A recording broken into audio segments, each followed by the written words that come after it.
Topic क्या है अपना? डेरिवेटिव। डेरिवेटिव एक तरीके का कॉन्ट्रैक्ट है, ठीक है। ये हम फर्स्ट चैप्टर में डिटेल में मीनिंग पढ़ चुके हैं। अब हम इसके टाइप्स पढ़ेंगे, ऐसी बहुत सारी चीजें पढ़ेंगे। अच्छा, इसमें प्रैक्टिकल क्वेश्चन भी आता है। डेरिवेटिव एक कॉन्ट्रैक्ट होता है जिसकी वैल्यू ड्राइव करती है वन और मोर अदर एसेट्स।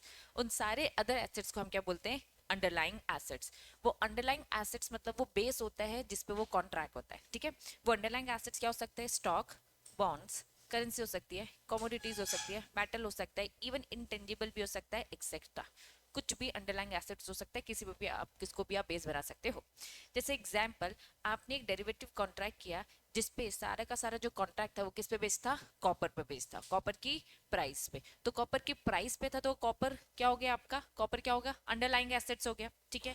इस कॉपर पे बेस आपने कॉन्ट्रैक्ट किया, इस टाइप के कॉन्ट्रैक्ट को हम क्या बोलते हैं? Derivative contract. मार्केट में उसकी प्राइस अगर फ्लक्चुएट होगी तो इस हिसाब से आपको मुनाफा या फिर क्या हो सकता है बच्चा? लॉस हो सकता है, ठीक है। चलिए आइए समझते हैं बच्चा इसके टाइप जो इस चैप्टर में पढ़ना है। मीनिंग फर्स्ट चैप्टर में पढ़ चुके हैं, अब हम इसके टाइप पे फोकस करेंगे। डेरिवेटिव इंस्ट्रूमेंट, डेरिवेटिव कॉन्ट्रैक्ट एक ही बात है, ठीक है। डेरिवेटिव जो इंस्ट्रूमेंट है उसके टाइप्स दिख रहे हैं आपको। कितने टाइप दिख रहे हैं बच्चे? यहाँ पर 3 टाइप है। कितने टाइप है? 3। होते बहुत सारे टाइप है, मैं आपको 3 टाइप समझाऊंगी। लेकिन आपके सिलेबस में कितने टाइप दे रखे हैं? बस 2 टाइप दे रखे हैं। तीसरा टाइप आपके सिलेबस में नहीं है, लेकिन जस्ट फॉर कंसेप्ट एक्सप्लेन करने के लिए मैं ये आपको ये तीनों टाइप समझाऊंगी, ठीक है। चलिए, तो डेरिवेटिव इंस्ट्रूमेंट के कितने टाइप्स पढ़ने वाले हैं? 3 टाइप पढ़ने वाले। पहला टाइप क्या दिख रहा है? फ्यूचर। दूसरा टाइप क्या दिख रहा है? ऑप्शन। तीसरा टाइप क्या दिख रहा है? फॉरवर्ड, ठीक है। सबसे पहले जो समझने वाला है वो है फॉरवर्ड कॉन्ट्रैक्ट, जो सिलेबस में नहीं है, कहीं नहीं दिखेगा आपको। सिलेबस में आपको फ्यूचर दिखेगा और ऑप्शन दिखेगा, ठीक है। चलिए एग्जाम्पल लेते हैं एक फार्मर का, ठीक। एक फार्मर है भैया, फार्मर की बात करते हैं। किसान भाई लोग क्या करते हैं? बीज बोते हैं। लेकिन बीज बोने से पैसा मिलने तक एक लंबा ड्यूरेशन होता है, ठीक है। आज बीज बोया, पानी डाला, खाद डाला, 1 महीना, 2 महीना, 3 महीना, 4 महीना, 6 महीने की फसल होती है, ठीक है। फिर हार्वेस्टिंग किया, कटिंग वटिंग किया, ट्रांसपोर्ट में लोड किया, तब जाके मार्केट में जाकर बेचा। लंबा चौड़ा प्रोसेस है। किसान को लग रहा है भाई आज मैं जो सीड्स लगा रहा हूँ, कल तक वो क्रॉप जब तक बनेगा, जब तक वो क्रॉप बनेगा और मार्केट में बिकेगा, अच्छा खासा टाइम है। लेकिन फार्मर को डर है, फार्मर को डर है, किस चीज का डर है? भाई मार्केट में उसकी प्राइस क्या हो सकती है? कम हो सकती है। भाई मार्केट में अगर प्राइस बढ़ेगी तो फार्मर को तो फायदा ही है ना, तो उसे टेंशन वाली बात नहीं है बढ़ने में। लेकिन उसे टेंशन किस चीज की होगी मुझे पता? कम हो जाएगी। आज जिस चीज की वो बीज लगा रहा है, कल को जब तक वो क्रॉप बनेगा, जब तक मार्केट में बिकेगा, उसे टेंशन है कि उसकी प्राइस कम हो सकती है। तो क्या करेगा? एक ब्रोकर को ढूंढेगा। क्या करेगा? एक ब्रोकर को ढूंढेगा। उस ब्रोकर के साथ क्या करेगा बच्चा? एक कॉन्ट्रैक्ट। ब्रोकर के साथ क्या करेगा? एक कॉन्ट्रैक्ट, ठीक है। डेरिवेटिव कॉन्ट्रैक्ट करेगा। वो ये कहेगा कि भाई मेरा जब ये सीट जो मैंने किया, ये जो बिजनेस होगा 5 महीने या 6 महीने बाद ही होगा, तो प्लीज आपसे मैं आज ही कॉन्ट्रैक्ट कर ले रहा हूँ कि 6 महीने बाद आप ये प्रोडक्ट मुझसे कितने में खरीदोगे। इसने आज ही कॉन्ट्रैक्ट कर लिया भैया 500 में। फार्मर और ब्रोकर के बीच में किस चीज का कॉन्ट्रैक्ट हुआ? बेचने खरीदने का। फार्मर ने कहा कि भाई मेरी जो फसल है मैं 500 रुपए में आपको बेचूंगा। क्यों किसान ने ये कॉन्ट्रैक्ट किया? क्योंकि उसे डर है। किस चीज का डर है? प्राइस कम। बच्चा, अब ब्रोकर ने क्यों लिया? ब्रोकर का खुद का अजम्पशन। मार्केट में तो ये चलता है ना, ब्रोकर को लग रहा है भैया इस चीज के दाम बहुत बढ़ने वाले हैं, तो भाई अच्छी बात है, फार्मर के साथ मैंने पहले ही कॉन्ट्रैक्ट कर लिया। कितने का कॉन्ट्रैक्ट कर लिया? 500 रुपए का। इसके खुद के अजम्पशन है, इसके खुद के अजम्पशन है, और फार्मर के खुद के अजम्पशन है। दोनों ने अपने अपने अजम्पशन बेस क्या कर रखे बच्चा? कॉन्ट्रैक्ट कर लिया। फार्मर को डर है रेट क्या हो जाएगा? कम हो जाएगा। देन ब्रोकर को डर है कि भैया रेट क्या हो जाएगा? बढ़ जाएगा, तभी तो कॉन्ट्रैक्ट हुआ। अगर ब्रोकर को भी लगेगा कि भैया रेट क्या हो जाएगा? कम हो जाएगा, तो वो फिर क्यों कॉन्ट्रैक्ट करेगा? ऑब्वियसली कॉन्ट्रैक्ट तो उन्हीं के बीच में होगा भैया, डिमांड सप्लाई के बेसिस में, ठीक है। चलो इन दोनों के बीच में कॉन्ट्रैक्ट हो गया, ठीक है। प्राइस क्या डिसाइड हुई है? प्राइस क्या डिसाइड हुई है? 500 रुपए, ठीक है। चलिए 6 महीने बाद, आफ्टर आफ्टर 6 मंथ, ठीक, आफ्टर 6 मंथ अब देखते हैं प्राइस क्या होती है। दो situation. Case one, case one की बात करते हैं। केस वन के हिसाब से हम ये मान के चल रहे हैं प्राइस हो गई 200। प्राइस कितनी हो गई? 200 हो गई, ठीक है। किसका फायदा? किसका फायदा? फार्मर का। फार्मर को तो डर ही था कि भैया क्या हो जाएगी, मार्केट में प्राइस कम हो जाएगी, मैं आज ही से पहले से ही प्राइस डिसाइड कर लूँ, 6 महीने बाद आप मुझसे कितने में खरीदोगे, तो भैया उसे कितने का फायदा होगा, 300 रुपए का फायदा, बेनिफिट हुआ। बात समझ में आ रही है? चलो केस टू, केस टू 700 का हो गया, किसका फायदा, ब्रोकर का फायदा। क्या ये बात समझ में आ रही है? चलिए सिचुएशन वन की बात कर रही हूँ, सिचुएशन वन 200, किसान दौड़ लगा के किसके पास जाएगा, ब्रोकर के पास, ला भाई पैसे दे, 500 रुपए की डील भी थी अपनी, और ये भले मार्केट में 200 को तुम्हें तो खरीदना पड़ेगा, ठीक है। तो भैया ब्रोकर तो दौड़ लगा देगा कि भाई नुकसान हो रहा है, मार्केट में जो चीज भाई 200 की मुझे मिल रही है, सस्ते में मुझे मिल रही है, मुझे किसान से कितने में खरीदना पड़ रहा है, महंगे में खरीदना पड़ रहा है। तो भैया ब्रोकर क्या करेगा, दौड़ लगा देगा कि भैया मैं नहीं जानता कॉन्ट्रैक्ट, कॉन्ट्रैक्ट को मैंने क्या कर दिया, ब्रीच। एक्चुअल में फॉरवर्ड फॉरवर्ड जो कॉन्ट्रैक्ट है ये एक तरीके के बच्चा इनफॉर्मल कॉन्ट्रैक्ट है। क्या है ये बच्चा, इनफॉर्मल कॉन्ट्रैक्ट है। ये फॉरवर्ड कॉन्ट्रैक्ट लोग कर तो लेते हैं लेकिन इसमें बहुत ज्यादा धोखेबाजी होती है। अगर मैं ब्रोकर की बात करूं तो ब्रोकर को दिखा कि भैया मार्केट में कितने का हो गया, 700, किसान को लगेगा कि भाई मैंने तो इसमें 500 में कर दिया, मुझे सस्ते में देना पड़ रहा है, अगर मैं मार्केट में बेचूं तो कितने में बिकेगा, 700। तो भैया इसमें कौन ब्रीच कर देगा, फार्मर। तो बच्चा फॉरवर्ड कॉन्ट्रैक्ट एक कॉन्ट्रैक्ट है जो कि इनफॉर्मल तरीका है, इनफॉर्मल तरीका है कॉन्ट्रैक्ट करने का, जिसमें बहुत सारे ब्रीचेस होते थे, इसीलिए अब ये फॉरवर्ड कॉन्ट्रैक्ट नहीं होता है, उसकी जगह जो ले लिया किसने ले ली है, फ्यूचर ने। तो फॉरवर्ड कॉन्ट्रैक्ट और फ्यूचर कॉन्ट्रैक्ट दोनों सेम है, लेकिन दोनों में डिफरेंस क्या है, फॉरवर्ड कॉन्ट्रैक्ट इनफॉर्मल तरीका है और फ्यूचर क्या है बच्चा, फॉर्मल। इसीलिए आपके सिलेबस में फॉरवर्ड कॉन्ट्रैक्ट नहीं है, जो है वो है फ्यूचर। तो what do mean by future contract, future contract वही कॉन्ट्रैक्ट जो फार्मर और ब्रोकर के बीच में है, लेकिन इसके बीच में कौन आ गया बच्चा, सेबी आ गई, इसके बीच में कौन आ गया है, सेबी। ये पूरे काम, ये जो कॉन्ट्रैक्ट है ये सब करवाने वाला कौन है, सेबी। सेबी बोलता है भैया मैं बताऊंगा कैसे कॉन्ट्रैक्ट होगा, मैं टर्म्स एंड कंडीशन बताऊंगा, अगर ब्रीच होगा तो मैं रिस्पॉन्सिबल हूँ, मैं उस बंदे से पेनल्टी वेनल्टी फाइन करके कैसे भी निकाल ही लूंगा, ये मेरी रिस्पॉन्सिबिलिटी। तो फॉर्मल तरीके से अगर ये होता है तो ये फ्यूचर होता है, इनफॉर्मल तरीके से होता है ये फॉरवर्ड कॉन्ट्रैक्ट होता है। इसलिए फॉरवर्ड कॉन्ट्रैक्ट उतना ज्यादा फेमस नहीं है, लोग आपस में बस करते रहते हैं, लेकिन हाँ रिस्क तो है, ठीक है, क्योंकि सेबी तो नहीं है, सेबी ये सिस्टमैटिकली चलाती है, इसीलिए ये फ्यूचर ऑब्लिगेशन फ्यूचर कॉन्ट्रैक्ट कहलाते हैं। बात समझ में आ गई? तो फ्यूचर फॉरवर्ड दोनों क्या है, सेम है, लेकिन डिफरेंस क्या है बच्चा, एक जगह सेबी है और एक जगह सेबी नहीं है, तो फॉर्मल इनफॉर्मल का बस डिफरेंस है, दैट्स इट। क्या फ्यूचर फॉरवर्ड समझ में आया? और इसीलिए सिलेबस में क्या है, फ्यूचर है, फॉरवर्ड नहीं है।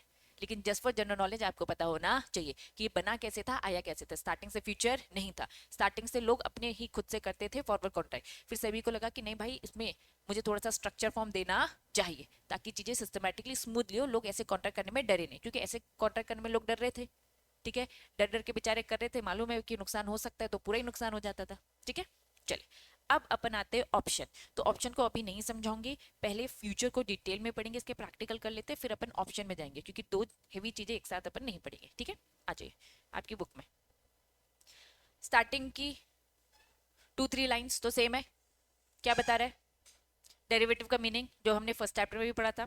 डेरिवेटिव एक तरीके से फाइनेंशियल इंस्ट्रूमेंट है जिसकी वैल्यू ड्राइव करती है उसके underlying assets. Example underlying asset में वही stock, bonds, currency, commodity, metal, ये सारी चीजें। इन्होंने कहा टाइप्स की अगर हम बात करें, देयर आर डिफरेंट टाइप्स। क्या क्या है, फ्यूचर दिख रहा है, ऑप्शन दिख रहा है, स्वैप दिख रहा है, कैप दिख रहा है, फ्लोर दिख रहा है, ठीक है, कॉलर्स दिख रहा है, एक्सेट्रा। लेकिन आपके सिलेबस में उन्होंने कहा कि भैया हम दो ही पढ़ाएंगे, जो most popular derivative instrument, that was future and option, ठीक है, जो मैंने भी आपको टाइप दिखाया। तो फ्यूचर, ऑप्शन और फॉरवर्ड, तीन चीजें, लेकिन फॉरवर्ड इनफॉर्मल, फ्यूचर उसका फॉर्मल तरीका, ठीक है।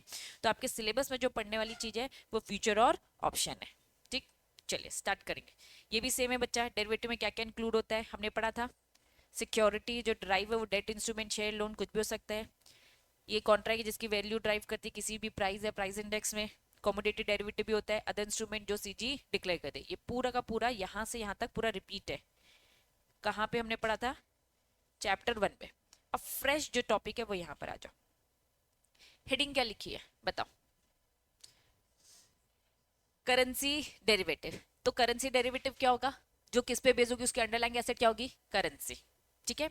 ऐसे डेरिवेटिव कॉन्ट्रैक्ट जिसके अंडरलाइंग एसेट क्या, उसकी करेंसी। अब मैं एक्सपोर्टर की बात करती हूँ, चलो एक एक्सपोर्टर है, ठीक है। एक्सपोर्टर कौन होता है, जो बिजनेस करता है बच्चा, ठीक है। एक्सपोर्टर बिजनेस कर रहा है इंडिया के बाहर, माल उसने यहाँ बनाया और इंडिया के बाहर बेचेगा, क्या ले रहा है। चलो, अब उसे डर है कि भैया मार्केट में प्राइस इतनी अप डाउन होती है, इतनी फ्लक्चुएट होती है, तो क्यों ना मैं क्या कर लूँ, एक प्राइस फिक्स कर लूँ। आज बिजनेस की, आज की डेट क्या है, डेट बताओ, 31 जनवरी। आज हमने बिजनेस किया, तो भैया आज की जो रेट है मार्केट में जो चल रहा है, exchange rate daily up down होता रहता है, ठीक है, भले एक एक रुपए से बढ़ता है, एक पैसे से बढ़ता है, लेकिन अप डाउन होता है। लेकिन अब इससे देखो बच्चा, 1 रुपये ही चेंज होता है, बहुत बड़ा चेंज तो होता नहीं है बच्चा, ये एक्सपोर्टर है, कोई एक प्रोडक्ट थोड़ा ना बेच रहा है, बहुत सारे प्रोडक्ट बेचता है, तो यस उसे 1 रुपये से भी फर्क पड़ता है, ठीक है, तो वो बहुत बल्क में बेच रहा है चीजें। चलिए 31 जनवरी में हमने कहा कि भैया प्राइस 82 है, कल भैया 80 हो सकती है, 81 हो सकती है, कुछ भी हो सकती है, तो भैया आज का प्राइस तो मुझे अच्छा लग रहा है 82, मैं नहीं चाहता कि भैया प्राइस क्या हो जाए, बहुत अप डाउन हो जाए, तो हमने आज का एक्सचेंज रेट 31 का एक्सचेंज रेट फिक्स कर लिया। अब मार्केट में जब भी मेरा माल वहां तक पहुंचा, फिर उसने मुझे पैसा दिया, उस दिन कुछ भी रेट चल रहा है उससे कोई फर्क पड़ता नहीं है। डेरिवेटिव इंस्ट्रूमेंट क्या बोलता है, डेरिवेटिव कॉन्ट्रैक्ट क्या बोलता है, भैया आज ही मैंने क्या कर लिया, प्राइस क्या कर लिया, मैंने आज ही फिक्स कर लिए, आज मैंने फिक्स कर लिया ताकि मैं फ्लक्चुएशन से बच जाऊं, ठीक है। चले, अब इसमें फायदा किसी का भी हो सकता है, अपना भी हो सकता है, उनका भी, क्योंकि मान लो आज कितनी थी, 82 थी, जिस दिन माल इधर उधर हो रहा था उस दिन हमने देखा कि भैया उस दिन तो 83 हो गया, तो भैया हमारा भी लॉस हो सकता है। ये ऐसे है ना, जैसे अभी मैंने आपको फार्मर और ब्रोकर का बताया, किसी का भी फायदा होगा, उस दिन एक्चुअल प्राइस क्या थी उससे कंपेयर करके हमें एग्जैक्टली पता चलता है, और एग्जाम में जो प्रैक्टिकल क्वेश्चंस आते हैं वो भी ऐसे ही आते हैं, ठीक है। अजय, तो डेरिवेटिव, करेंसी डेरिवेटिव पढ़ रहे, करेंसी डेरिवेटिव एक तरीके का क्या है, फाइनेंशियल कॉन्ट्रैक्ट। अब बच्चा बस कंटेंट लिखने वाला कंटेंट है, समझ में आपको सब आ गया। बिटवीन बायर और सेलर, इन्वॉल्व क्या करता है, exchange of two currency, currency को ही एक्सचेंज कर रहे हैं, ठीक है, एट दी फ्यूचर डेट। हमने एक फ्यूचर डेट डिसाइड कर दी भैया 31 जनवरी, या कोई भी हमने अपनी मर्जी से, जो भी वो दोनों के बीच में बिजनेस चल रहा है, टर्म्स एंड कंडीशन के हिसाब से वो आप खुद से डिसाइड करेंगे। स्टिपुलेटेड रेट मतलब पहले से ही हमने रेट डिसाइड कर लिया जो भी स्पेसिफाइड है। करेंसी डेरिवेटिव एक तरीके की ट्रेडिंग ही होती है, ये भी क्या होता है बच्चा, स्टॉक, स्टॉक एक्सचेंज में आपको दिखेगा स्टॉक फ्यूचर या फिर उसका ऑप्शन। मैंने अभी डेरिवेटिव के दो टाइप बताए थे, दो टाइप क्या था, एक फ्यूचर था और एक ऑप्शन, डेरिवेटिव के टाइप। तो करेंसी डेरिवेटिव के भी दो ऑप्शन हो गए टाइप, एक क्या हो गया, एक क्या हो गया, स्टॉक फ्यूचर, और दूसरा क्या बोल दिया, तो एक फ्यूचर बोल दिया और एक कौन सा बोल दिया, ऑप्शन बोल दिया, ठीक है। फ्यूचर अभी समझ में आ गया, ऑप्शन नहीं आया समझाऊंगी वो भी, ठीक है। चलो, इन्होंने कहा करेंसी जो ऑप्शन होता है, करेंसी जो फ्यूचर होता है, देखो वही टाइप को उन्होंने थोड़े दूसरे तरीके से बताया, करेंसी ऑप्शन बोलूं और या फिर क्या बोलूं इसको, करेंसी फ्यूचर बोलूं, ठीक है। ये कहाँ किया जाता है, फॉरेन एक्सचेंज मार्केट में ये भी लिस्ट होते हैं, ये भी खरीदे बेचे जाते हैं, ठीक। चलिए, द मेजर पार्टिसिपेंट, इसमें ये कौन है जो इन टाइप की जो करेंसी फ्यूचर, करेंसी ऑप्शंस को खरीदते बेचते हैं, इंडिया में कौन है जो लोग इससे डील करते हैं, तो डील करने वाले लोग हैं बैंक्स हो गए, हमारी कंपनीज होगी, कॉर्पोरेशंस हो गए, एक्सपोर्टर हो गए, इंपोर्टर हो गए, ठीक है। और इससे क्या क्या फायदा मिलता है, फायदे की यहाँ पे लिस्ट है, पहले मुझे बताओ मीनिंग समझ में आया। देखो मीनिंग आपको समझ में आ गया, तो लिखने वाला कंटेंट आपने यहाँ पे लिया, लिखने वाला कंटेंट क्या है भैया, बायर और सेलर यहाँ पे क्या कर रहे हैं बच्चा, एक कॉन्ट्रैक्ट कर रहे हैं, एक्सचेंज रेट के हिसाब से कर रहे हैं, पहले से ही डेट डिसाइड हो जाता है, रेट डिसाइड हो जाता है, ठीक है। फिर ये फाइनेंशियल, कौन सा, इंटरनेशनल, उन्हें एक तरीके से बोला फॉरेन एक्सचेंज मार्केट में इन्हें भी खरीदा बेचा जाता है, इसके भी दो टाइप होते हैं, और इससे होने वाले फायदे क्या है, आ जाओ। पहला फायदा क्या है, पहला फायदा क्या है, डाइवर्सिफिकेशन ऑफ इन्वेस्टमेंट है, इन्वेस्टमेंट का एक तरीका है जिससे रिटर्न मिलने वाला है। दूसरा क्या लिखा है बच्चा, हेजिंग, इससे पहले भी हेजिंग आ चुका है, हेजिंग मतलब रिस्क कवर करना, रिस्क मैनेज करना, रिस्क कवर करना। इसमें एक तरीके से आपको क्या मिल रही है, हेजिंग अपॉर्चुनिटी मिल रही है, रिस्क तो कवर कर रहे हो ना। आज हमने प्राइस बोल दिया भैया आज की डेट की प्राइस हम लेंगे 82 लेंगे, आप एक तरीके से रिस्क कवर कर रहे हो कि भैया फ्यूचर में आपका क्या हो सकता है, प्राइस कम भी हो सकता है। जैसे मैं उस फार्मर वाले एग्जांपल में वापस जाती हूँ, फार्मर क्या कर रहा था, उसे डर था कि रेट क्या हो जाएंगे, कम हो जाएंगे, 200 हो जाएंगे, तो भैया मैंने पहले ही कॉन्ट्रैक्ट कर दिया, तो एक तरीके से हेजिंग अपॉर्चुनिटी है, ठीक है, इंपोर्टर एक्सपोर्टर्स के लिए। ट्रेडिंग अपॉर्चुनिटी है, बिजनेस कर रहे हो, ट्रेड कर रहे हो, और क्या बच्चा यहाँ पे रेट भी क्या होते हैं, एकदम ट्रांसपेरेंट, रेट पहले से ही डिसाइड, जैसे अभी मैंने एक्सचेंज रेट की बात की तो पहले से हमारा रेट डिसाइड है, तुम्हारे मेरे बीच में 82 रुपये के हिसाब से ही हमारा जो भी माल खरीदना बेचना चलेगा, तो ट्रांसपेरेंट है, ठीक है, ये फायदा है। अब करेंसी डेरिवेटिव है तो ऐसे ही दूसरा टाइप है, दूसरा टाइप क्या बच्चा, ऊपर हमारी अंडरलाइंग एसेट क्या थी, करेंसी, यहाँ पे हमारी अंडरलाइंग एसेट क्या होगी, कमोडिटी, और वो कमोडिटी कुछ भी हो सकती है, कमोडिटी में कुछ भी हो सकता है, फिजिकल गुड्स हो सकते हैं, फिजिकल गुड्स कुछ भी, नेचुरल रिसोर्सेज भी हो सकते हैं, ठीक है। फिजिकली आप क्या करते हो, गुड्स को ट्रांसफर करते हो बायर सेलर के बीच में। यहाँ इन्होंने लिस्ट दे रखी है अंडरलाइन कमोडिटी जो आपको पता होनी चाहिए। इंटरनेशनल मार्केट में बच्चा बहुत सारी ऐसे मटेरियल हैं जो बिकते हैं, जैसे कि आपने सुना होगा ऑयल, ठीक है। ऑयल के रेट बहुत, क्रूड ऑयल, ठीक है, ऑयल के रेट बहुत अप डाउन होते हैं, ठीक है। गैस, देन क्या हो गया, मेटल्स, और क्या हो गया, एग्रीकल्चर प्रोडक्ट। मतलब आप जो डेरिवेटिव कॉन्ट्रैक्ट कर रहे हो वो क्या कर रहे हो बच्चा, उसमें जो कमोडिटी जो डेरिवेटिव है वो कोई एक कमोडिटी आपका बेस है, वो कमोडिटी कुछ भी हो सकते हैं, एग्जांपल्स दे रखे, ऑयल हो सकता है, गैस हो सकता है, एग्रीकल्चर प्रोडक्ट हो सकते हैं, ठीक है। मिनरल्स हो सकते हैं, जैसे हम बोलते हैं हमारी इंडिया में बहुत ज्यादा मिनरल्स है तो हम बेच रहे हैं, बाहर के मिनरल्स हम खरीद रहे हैं, तो यस, ठीक है, बिजनेसेस ऐसे होते हैं। इन्होंने अदर एसेट्स की भी लिस्ट बताई है, क्या बताया बच्चा, एमिशन ट्रेडिंग क्रेडिट्स की बात हो रही है, ठीक है। कार्बन सुना है, कार्बन, कार्बन क्या होता है, हाँ वही प्रिंट वाला है ना, कोयला एंड ऑल, ये सारी चीजें, ठीक है। बच्चा मार्केट में ये सारी चीजें भी खरीदा बेचा जाता है, तो ये भी उधार में, एक्चुअल में क्या होता है कि लाइसेंस लेना पड़ता है। आपने सुना होगा कोल माइंस वगैरह सुना है, कोल माइंस क्या होता है बच्चा, ये माइन किसके होते हैं, क्या खुद के होते हैं, नहीं भैया सरकार के होते हैं। फॉर एग्जाम्पल कोई खदान है, कोयले की खदान है, ये कोयले की खदान का हमने क्या ले लिया बच्चा, हमने सरकार से लाइसेंस ले लिया, भैया 1-2 साल हम इस खदान से क्या निकालेंगे, कोयला निकालेंगे। कोयला निकाल के रख लिया, अब किसी और को मिलेगा ये लाइसेंस, ठीक है। हमने तो एक बार में निकाल के रखा, मार्केट में बेचेंगे, जब तक मार्केट में बेचेंगे, निकाल के तो एक बार में बहुत सारा रखेंगे ना, जब तक मार्केट में बेचेंगे उसके रेट क्या हो सकते हैं, अप डाउन हो सकते हैं। तो बच्चा वो भी एक तरीके से कमोडिटी होगी जिसके लिए हम क्या करते हैं बच्चा, डेरिवेटिव कॉन्ट्रैक्ट करते हैं। क्या ये बात समझ में आ रही है, ऐसी बहुत सारी चीजें होती है जिसके लिए डेरिवेटिव कॉन्ट्रैक्ट किया जाता है, ठीक है। फिर उन्होंने क्या एग्जाम्पल और दे रखा है, फ्राइट रेट मतलब वगैरह क्या होता है, वो जो ट्रांसपोर्ट का, ठीक है। अब यहाँ नहीं, इंटरनेशनल लेवल बिजनेस सोचो थोड़ा सा बच्चा, शिपिंग वगैरह बहुत ज्यादा खर्चा होता है, तो इसके रेट भी अप डाउन होते हैं, क्योंकि शिपिंग किस पे बेस्ड होती है बच्चा, फ्यूल बेस्ड होती है, पेट्रोल डीजल ये सारी चीजें, ठीक है। चलिए, इवन दी वेदर, मौसम भी होता है बच्चा, इसका भी डेरिवेटिव कॉन्ट्रैक्ट होता है कि भैया बारिश होगी, मानसून कब आ जाएगा कब चला जाएगा, इन सब के भी, इनके भी क्या होते हैं बच्चा, यस कमोडिटी डेरिवेटिव्स होते हैं।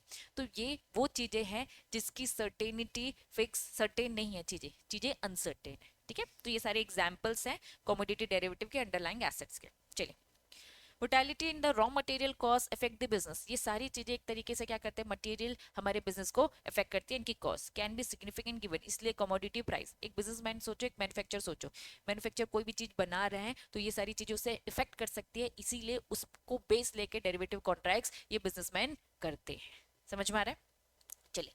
Drive this supply and demand from the domestic as well as global market, बस डोमेस्टिक की बात नहीं हो रही है, वर्ल्ड लेवल में सारे बिजनेसेस होते हैं। Ability to manage and mitigate, हम रिस्क को कम करना चाहते हैं by using the suitable hedging commodity derivative, hedging ही तो कर रहे हैं हम एक तरीके से, हम अपने रिस्क से बचाना ही तो चाह रहे हैं अपने आप को, ठीक है। Can positively affect the business performance, ताकि हम पॉजिटिवली अपने बिजनेस की परफॉर्मेंस इंक्रीज कर सके। तो ये लिखने वाला कंटेंट मिला आपको, पक्का, चलो आ जाओ।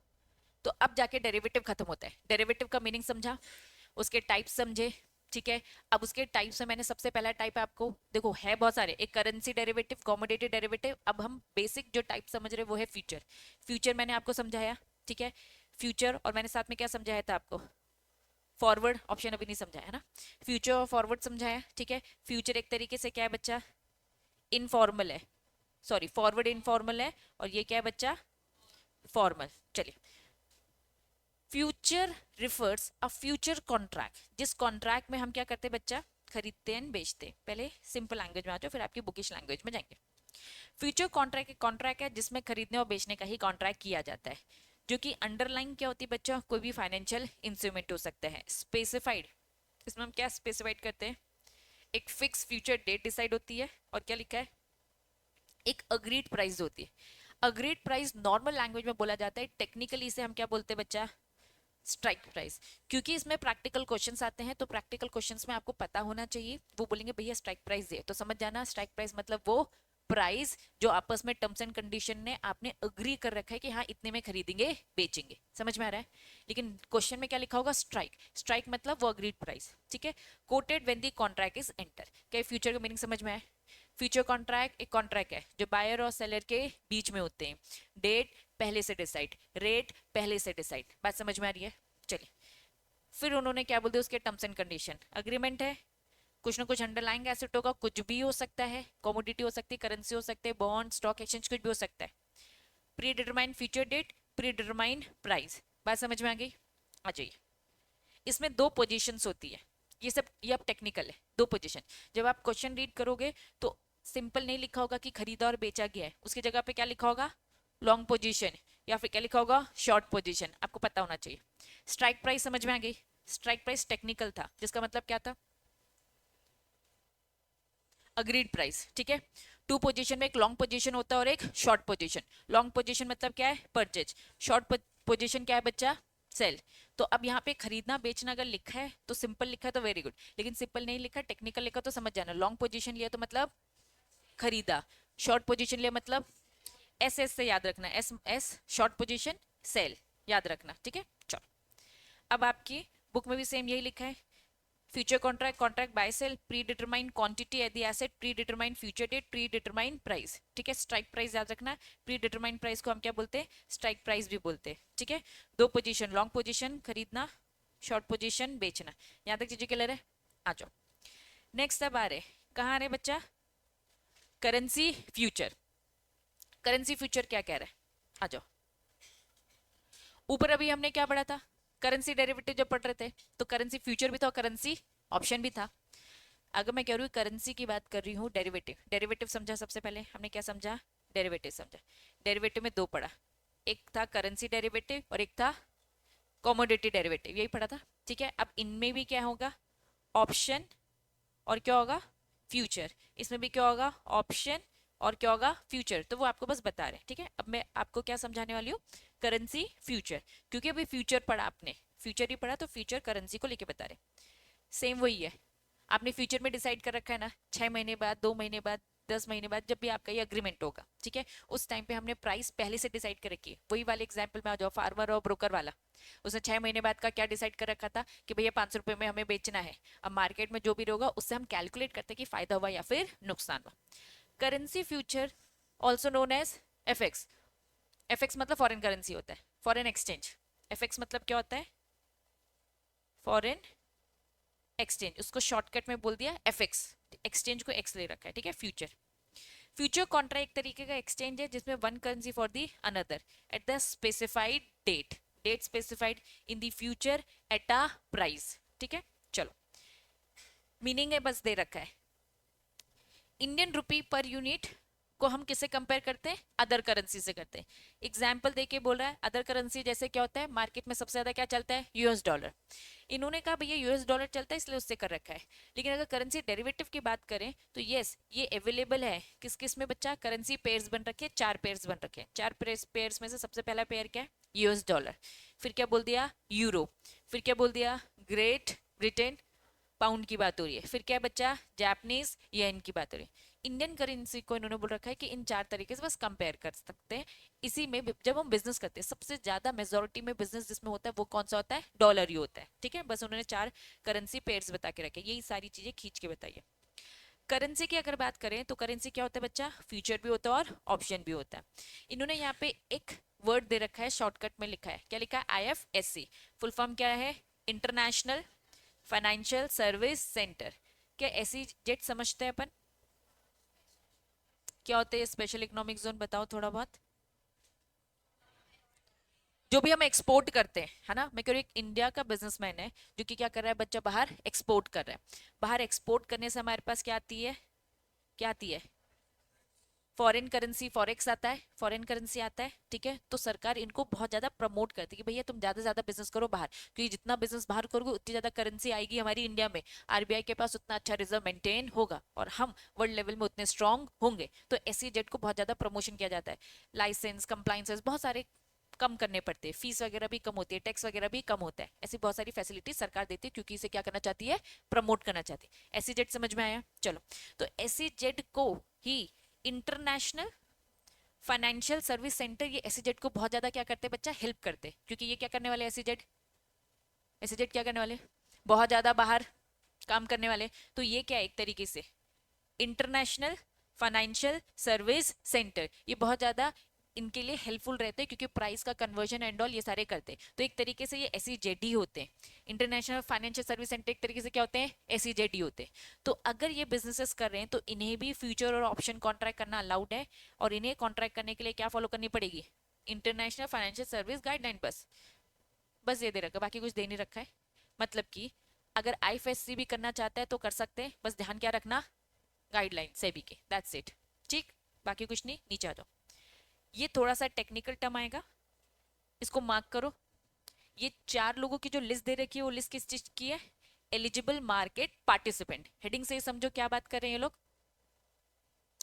जो पार्टिसिपेंट एलिजिबल है इस मार्केट में काम करने के लिए। ठीक है, कौन सा मार्केट, जो भी हम ये पढ़ रहे हैं, करेंसी, डेरिवेटिव, फ्यूचर, इन सब में। समझ में आया? आओ, सबसे पहला टर्म जो इन्होंने यूज किया, क्या लिखा है, हमने ना कुछ लिस्ट पढ़ी थी, उसमें ट्रेडिंग मेंबर्स भी था, इसका दूसरा नाम भी था, ट्रेडिंग मेंबर्स का एक और नाम था क्या ट्रेडिंग मेंबर पहली बार सुन रहे हो क्या? सुना है ना? जाओ ढूंढो ढूंढो, जल्दी ढूंढो, देखो अच्छे से लिस्ट में देखो। Trading member is also known as stock broker. Stock बोलेंगे कि सब बोलेंगे, सब ब्रोकर तो इसके नीचे था, इसके अंडर जो इसको असिस्ट करता है, तो stock broker. Stock broker is also known as trading member, पढ़ा था। ठीक है, चलो। इन्होंने बोला भैया कौन कौन इस मार्केट में डील कर सकता है, पार्टिसिपेंट कर सकता है, बिजनेस कर सकता है। पहला कौन कर सकता है बच्चा, ट्रेडिंग मेंबर। अब उन्होंने ब्रैकेट में आपको बताया कि आप चाहो तो कैसा बिजनेस कर सकते हो, प्रोप्राइटरी बेसिस, मतलब स्टॉक ब्रोकर खुद ही यहाँ पे बिजनेस कर रहा है, या तो क्या करेगा, अपने क्लाइंट के बिहाफ में। क्या बात समझ में आ रही है, हेडिंग समझ में आए?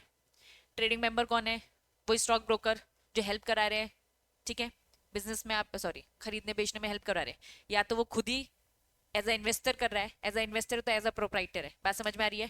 या फिर क्या कर रहा है बच्चा, क्लाइंट के बिहाफ में, मतलब वो स्टॉक ब्रोकर वाला काम कर रहा है, ट्रेडिंग मेंबर वाला काम कर रहा है। क्या हेडिंग समझ में आ गई? पक्का? अगर मैं एक नॉर्मल इन्वेस्टर हूँ, मुझे डेरिवेटिव कॉन्ट्रैक्ट करना है, तो बच्चा मैं किसके हेल्प से करूंगी, ट्रेडिंग मेंबर की हेल्प से करूंगी। बात समझ में आ रही है? तो ट्रेडिंग मेंबर तो वो कैसे काम करेगा, एज अ क्लाइंट पोजीशन लेगा, क्योंकि वो मेरे बिहाफ में काम करे, उसको खुद ही को शेयर खरीदने हैं खुद के लिए, तो वो कैसा काम करेगा, एज अ प्रोप्राइटर। हेडिंग समझ में आ गई? तो कौन कौन इस मार्केट में आकर बिजनेस कर सकता है, पार्टिसिपेंट, खरीदना बेचना कर सकता है, तो ट्रेडिंग मेंबर कर सकता है। लेकिन बच्चा गवर्नमेंट ने एक लिमिट डिसाइड कर रखी है, क्योंकि ये सारे के सारे काम डेरिवेटिव्स हो रहे हैं, देन करेंसी, फॉरेन करेंसी में खेलो, तो एक तरीके से आप कहाँ जा रहे हो, फाइनेंशियल इंटरनेशनल, आप जा रहे हो फॉरेन फाइनेंशियल मार्केट में जा रहे हो, जो ये हेडिंग हमने पढ़ी थी। ठीक है, आ जाओ, रीड कर रही हूँ। Gross open position across all the contract, जितने भी कॉन्ट्रैक्ट है जो ट्रेडिंग मेंबर्स कर रहे हैं, उसकी एक लिमिट तय है, कितने से ज्यादा नहीं होनी चाहिए, नॉट एक्सीड कितना, 15% of the total open interest, जितना भी टोटल है उसका 15% से ज्यादा नहीं, या फिर कितना, 1 बिलियन US डॉलर, उससे ज्यादा नहीं। उन्होंने कहा इसमें से विच एवर इज हायर, जो हायर होगा उतना ट्रेडिंग मेंबर को अलाउड है, उससे ज्यादा वो नहीं कर सकता। वापस क्या करती है गवर्नमेंट, आपका एक टोटल ग्रॉस कैलकुलेट करती है। ठीक है, वो कहती है भैया सबको हमने मौके दे रखे, सबके लिए हमने एक लिमिट दे रखी है। ट्रेडिंग मेंबर्स को कितनी दे रखी है, जितना भी आपका ग्रॉस ओपन पोजीशन होगी, या तो हम क्या देखेंगे, आपका जितना टोटल ओपन है उससे 15%, या फिर कितना, 1 billion, whichever is higher, जो हायर होगा वो। अगर पहला वाला समझ में आ गया तो बाकी सबकी लिमिट भी सेम ही है, आखिरी वाले को छोड़कर। दूसरी हेडिंग बताओ क्या लिखा है, कौन होते हैं इंस्टीट्यूशनल इन्वेस्टर, QIBs बोल सकते हैं, वही qualified institutional buyers. Institutional buyers same limit है, नॉट एक्सीड कितना, 15% टोटल ओपन इंटरेस्ट, या फिर 1 billion, whichever is higher. ठीक है, तीसरी हेडिंग बताओ क्या लिखा है, कुछ याद आना चाहिए, एलिजिबल फॉरेन इन्वेस्टर, वो पोर्टफोलियो फॉरेनर पढ़ा था, फॉरेन पोर्टफोलियो। ठीक है, सेम लिमिट है, नॉट एक्सीड कितना, 15% total open interest, 1 billion, whichever is higher. आ जाओ आखिरी वाले में क्या लिखा है, अदर क्लाइंट। इसके अलावा जो भी बचते हैं उन सब के लिए लिमिट थोड़ी सी अलग है।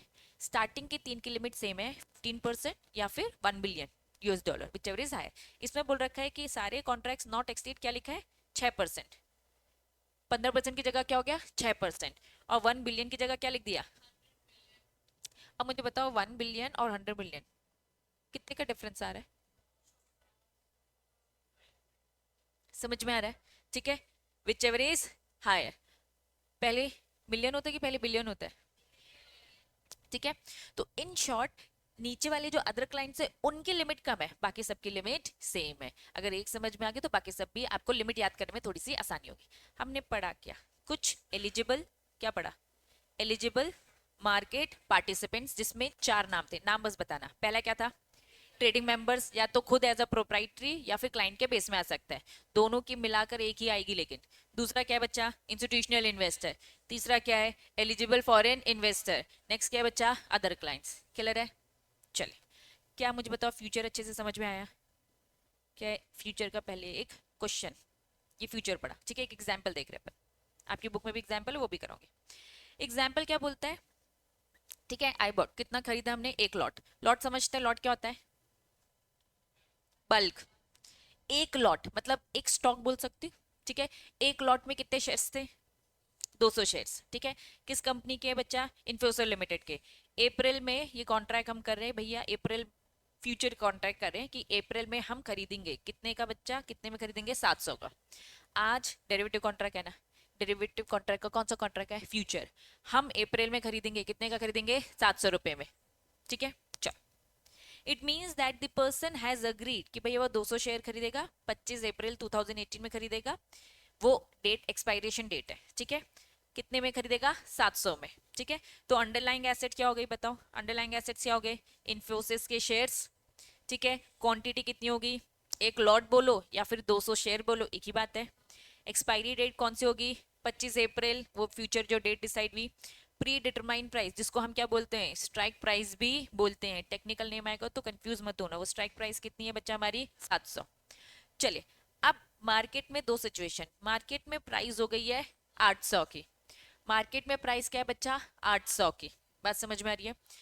ये फ्यूचर कॉन्ट्रैक्ट है, याद करो मेरा एग्जाम्पल, मैंने अभी एक फार्मर वाला एग्जाम्पल दिया था, और किसके बीच में हुआ था, ब्रोकर। फार्मर और ब्रोकर के बीच में जो कॉन्ट्रैक्ट हुआ था वो मैंने आपको पहले फॉरवर्ड समझाया था, जो कि था इनफॉर्मल, ठीक है। अभी हम सीख रहे हैं फॉर्मल, फ्यूचर पढ़ा ना, तो ये फॉर्मल है, मतलब इसके बीच में कौन आ गई है बच्चा, सेबी आ गई है। ये कॉन्ट्रैक्ट हुआ है तो क्या कोई भी पीछे बैक स्टेप कर सकता है क्या, नहीं कर सकता। बात समझ में आ रही है? चलिए, अगर कॉन्ट्रैक्ट हुआ है कितने का, 700 रुपए का कॉन्ट्रैक्ट हो गया है, तो मतलब 700 रुपए का अब आपको खरीदना ही पड़ेगा। समझ में आया? अगर मार्केट में वो 700 रुपए हम खरीदने वाले, हमें 200 शेयर खरीदने थे, एक शेयर की वैल्यू क्या थी, 700 रुपए, ठीक है। 200 शेयर, एक शेयर की वैल्यू कितनी थी, 700, कितना आता है, ठीक है, 1,40,000, ठीक है। तो हमें तो खरीदना ही है। अब मार्केट में कितने का हो गया है, 800। मार्केट में कितना हो गया, 800। मुझे फायदा है कि नुकसान है, फायदा है ना, मुझे 700 में मिल रहा है, तो भैया मैं मार्केट में जाके इसे बेच दूंगी, ठीक है। 200 शेयर है मेरे पास, मार्केट में कितने का है, 800 का, कितना हो जाएगा, कितने का फायदा होगा, मतलब मैं खरीद लूं पहले और 20,000 का फायदा ले लूं, मार्केट में 800 रुपए में बेच दूं। मार्केट में सब खरीदने को तैयार है ना 800 में, तो जो चीज मुझे यहाँ पे मिल रही है सस्ते में, 700 रुपए में खरीदूंगी और तुरंत मार्केट में बेच दूंगी। कितने का मुनाफा हो गया, 20,000 का मुनाफा। क्या 20,000 का मुनाफा कैलकुलेट कर पा रहे हो? ऐसे ही क्वेश्चन आने वाले, ठीक है, बस थोड़ा टेक्निकल सेंस में रहते हैं, आपको अंडरस्टैंड करना होगा, बस ये होता है। मार्केट में अगर कितने का हो गया है, कितने का हो गया, 650, तो बच्चा आपका लॉस है, खरीदना तो अब पड़ेगा ही, क्योंकि भैया डेरिवेटिव कॉन्ट्रैक्ट फ्यूचर है, भाग नहीं सकते आप पीछे। बात समझ में आ रही है? तो ये एक प्रैक्टिकल क्वेश्चन आपके बुक के भी एग्जाम्पल में आएंगे। यहाँ तक चीजें क्लियर है? चलिए, नहीं ये बुक में नहीं है, यहाँ पर आएगा, आएगा आएगा, है। चलो देख लेंगे, कोई दिक्कत नहीं है, ठीक है। समझ में आया फ्यूचर कॉन्ट्रैक्ट?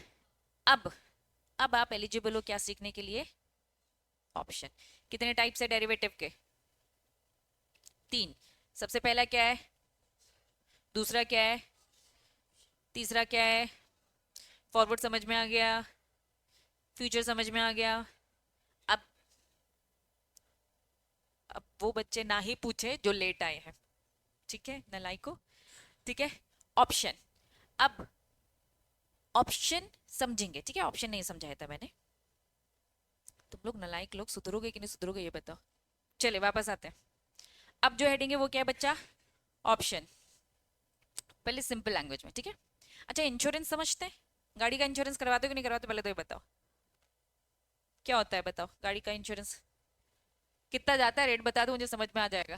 कितने, नहीं मालूम, गाड़ी का इंश्योरेंस कितना जाता है? टू व्हीलर का भी इंश्योरेंस होता है, पता है ना? पापा करते हैं। क्लेम ले लिया, वेरी गुड। एक्सीडेंट हो गया था क्या? कितने का क्लेम? गाड़ी चोरी हो गई, वेरी गुड। मिल भी गई इंश्योरेंस का पैसा उठा लिया था? फिर गाड़ी भी मिल गई, फिर इंश्योरेंस कंपनी लेने आई कि नहीं आई? खुद से दे दी कि कंपनी आ गई थी लेने? देखा, सब पता रहता है उनको। चलो आ जाओ, आ जाओ, आ जाओ। इंश्योरेंस में क्या होता है बताओ? आप हर साल एक प्रीमियम पे कर रहे होते हो, ठीक है? कितना प्रीमियम है, कितना प्रीमियम जाता है? पूछना आज जाकर घर पे, ठीक है? और अगले साल खुद करवाओगे। समझ में आया? जब करवाओगे ना तो टेक्निकली थोड़ा सा ज्यादा समझोगे। पापा करवाते हैं, कुछ पता है नहीं, करवाए। तो कितने का करवाए? 55, 100 ना, है ना? अच्छा, कार का है, तो फिर एक और जीरो लगा दूं ना? मुझे लगा तो टू व्हीलर है। ठीक है, मालूम है ना? गाड़ी खरीदते वक्त इंश्योरेंस का पैसा जाता है। चलो, टू व्हीलर फोर व्हीलर सबका इंश्योरेंस होता है। बच्चों, तो हर साल ना आप प्रीमियम पे कर रहे हो, हर साल आप प्रीमियम पे करते हो। जैसे जैसे गाड़ी पुरानी होने लगती है ना, तो थोड़ा सा ना कम जाने लगता है। क्या होता है? थोड़ा सा कम जाना है, क्योंकि गाड़ी डेप्रिशिएट भी तो हो रही है, उसकी वैल्यू भी तो कम हो रही है। ठीक है, अब मान लो ये 5 साल का बस आपने करवाया, ठीक है? फिगर थोड़ा इजी ले लूं, नहीं तो मेरे बच्चे बहुत है ना कंफ्यूज हो जाते हैं। 20,000 ले लेते, ठीक है? 20,000, 20,000 और सेम ले रही हूँ, लेकिन प्रैक्टिकली क्या होता है, थोड़ा सा कम कम होने लगता है, क्योंकि आपकी वैल्यू भी डेप्रिशिएट होती है कार की, जो भी है। ठीक है, चलो। कितना हो गया बच्चा, कितने साल का हो गया? 5 साल का। प्रीमियम कितना दे दिया आपने? 1 लाख दे दिया। चलिए, समझना। अगर गाड़ी का एक्सीडेंट हो जाता है, चलिए 2 साल में ही हो गया। गाड़ी का एक्सीडेंट कितने में हो गया? 2 साल में हो गया। तो एक्सीडेंट होते ही क्या करती है इंश्योरेंस कंपनी? आपको क्लेम देती है। ठीक है, लेकिन आप इंश्योरेंस करवाते जा रहे हो, उसका प्रीमियम पे करते जा रहे हो। ठीक है, प्रीमियम आप पे करते गए। गाड़ी भैया, कुछ नहीं होता है आपकी गाड़ी को, गाड़ी बिल्कुल साफ सुथरी है, ठीक ठाक है। आपको कभी मौका ही नहीं मिला क्लेम करने का, क्योंकि एक्सीडेंट कभी हुआ ही नहीं। ठीक है, तो आपके पॉकेट से कितना चला गया? 1 लाख चला गया। आपकी पॉकेट से कितना चला गया? 1 लाख चला गया। ठीक है, लेकिन अगर एक्सीडेंट हो गया ही 2 ही साल में, एक्सीडेंट हो गया, आपने दिया ही 40,000 था और एक्सीडेंट हो गया, तो बच्चा इंश्योरेंस कंपनी आपको अच्छा खासा क्लेम देगी। कितने का भी होगा, चलो मैं कह रही हूँ कि 1.5 लाख का क्लेम दे दिया। ठीक है, 1.5 लाख का क्लेम दे दिया। ठीक, ये हो रहा है। अब होता क्या है, इंश्योरेंस कंपनी और आपके बीच में क्या हुआ है बच्चा? एक कॉन्ट्रैक्ट हुआ है। इंश्योरेंस कंपनी और आपके बीच में क्या है बच्चा? एक कॉन्ट्रैक्ट हुआ है। ठीक है, ये जो कॉन्ट्रैक्ट है, इस कॉन्ट्रैक्ट में आपके पास एक ऑप्शन है। आपके पास क्या है? एक ऑप्शन है। अगर एक्सीडेंट होगा तो आप आओगे, अगर एक्सीडेंट नहीं होगा तो आप नहीं आओगे। हम पढ़ रहे हैं डेरिवेटिव कॉन्ट्रैक्ट, हम पढ़ रहे हैं डेरिवेटिव कॉन्ट्रैक्ट। डेरिवेटिव कॉन्ट्रैक्ट का हम एक पढ़ रहे हैं ऑप्शन कॉन्ट्रैक्ट। डेरिवेटिव का ऑप्शन कॉन्ट्रैक्ट एक कॉन्ट्रैक्ट होता है जिसमें जिसमें एक पार्टी के पास राइट होता है खरीदने या बेचने का। अब इसे थोड़ा सा शेयर मार्केट में लेकर जाओ। ठीक है, आपके और मेरे बीच में, आपके और मेरे बीच में एक कॉन्ट्रैक्ट हुआ है। कौन सा वाला कॉन्ट्रैक्ट हुआ? ऑप्शन वाला कॉन्ट्रैक्ट। इंश्योरेंस इसलिए समझाया क्योंकि अभी इससे कनेक्ट करूंगी, अभी कनेक्ट होगा। ठीक है, शेयर्स खरीदने या बेचने का कॉन्ट्रैक्ट। अभी मुझे बताओ, इंश्योरेंस कंपनी क्या मेरे पास आ सकती थी क्या? ऑप्शन तो किसी एक के पास ही था, ऑप्शन तो किसी एक के पास था। किसके पास था? हमारे पास था। एक्सीडेंट होगा तो क्लेम लेने आएंगे, एक्सीडेंट नहीं होगा तो हम क्लेम लेने नहीं जाएंगे, बस हम क्या दे रहे हैं? हर साल प्रीमियम पे करते जा रहे हैं। क्योंकि प्रीमियम क्यों पे कर रहे हो? क्योंकि भैया उसने वादा किया है कि भैया एक्सीडेंट होगा तो हम आपको क्या देंगे? पूरा क्लेम देंगे, तो इसीलिए उसका प्रीमियम तो भरता रहना पड़ेगा। प्रीमियम नहीं भरा तो क्या क्लेम मिलेगा? नहीं। तो एक तरीके की कॉस्ट है, आपको एक राइट मिला है क्लेम मांगने का, आपको क्या मिला? एक राइट, लेकिन जिसकी एक कॉस्ट है। वो कॉस्ट क्या है बच्चा? प्रीमियम पे करना। तो डेरिवेटिव कॉन्ट्रैक्ट में ऑप्शन एक कॉन्ट्रैक्ट है जिसमें give one party right to buy या सेल। आपके और मेरे बीच में कॉन्ट्रैक्ट हुआ है जिसमें एक पार्टी को क्या मिला है बच्चा? एक राइट मिला है। किस चीज का राइट मिला है? खरीदने या बेचने का। अंडरलाइंग एसेट वो कुछ भी हो सकती है। Future date, predetermined price, same होगा ना, डेरिवेटिव है तो एक फ्यूचर डेट होगी, प्री डिटरमाइंड प्राइस पहले से डिसाइड होगी। ठीक है, अदर पार्टी हैज ऑब्लिगेशन। जब एक पार्टी के पास राइट है तो दूसरी पार्टी के पास क्या है? ऑब्लिगेशन है। वापस आओ इंश्योरेंस वाले में, राइट किसके पास था? राइट किसके पास था? आपके पास, हम लोग के पास राइट है। और बच्चा इंश्योरेंस कंपनी के पास क्या है? ऑब्लिगेशन है। हम जाएंगे क्लेम मांगने तो उसे तो देना पड़ेगा ही। अगर हम नहीं जाएंगे तो भैया इंश्योरेंस कंपनी की फिर बल्ले बल्ले, उन्हें तो बस प्रीमियम का पैसा मिलता जा रहा है। बात समझ में आ रही है? चलो, तो ऑब्लिगेशन, एक के पास क्या होता है राइट और दूसरे के पास क्या होता है ऑब्लिगेशन, कि उसे खरीदना, अगर सामने वाला खरीदने आया तो उसे देना पड़ेगा, सामने वाला बेचना है तो उसे लेना पड़ेगा। प्री डिटरमाइंड प्राइस को हम क्या बोलते हैं बच्चा, स्ट्राइक प्राइस, दोनों के बीच में पहले से प्राइस डिसाइड हो गई। The option which give right to buy, इसमें भी एक टेक्निकल है, जैसे फ्यूचर कॉन्ट्रैक्ट में एक लॉन्ग पोजीशन और एक शॉर्ट पोजीशन थी, तो लॉन्ग मतलब क्या था परचेज, शॉर्ट मतलब क्या था सेल करना, ठीक है। तो सेम यहाँ पर भी जब ऑप्शन आता है तो इसमें भी टेक्निकल है, प्लीज इन टेक्निकल नेम को याद रखना क्योंकि ये लोग सिंपल लैंग्वेज यूज नहीं करने वाले क्वेश्चन में, ठीक है। राइट टू बाय, खरीदने का राइट आएगा जब क्या लिखा होगा कॉल ऑप्शन।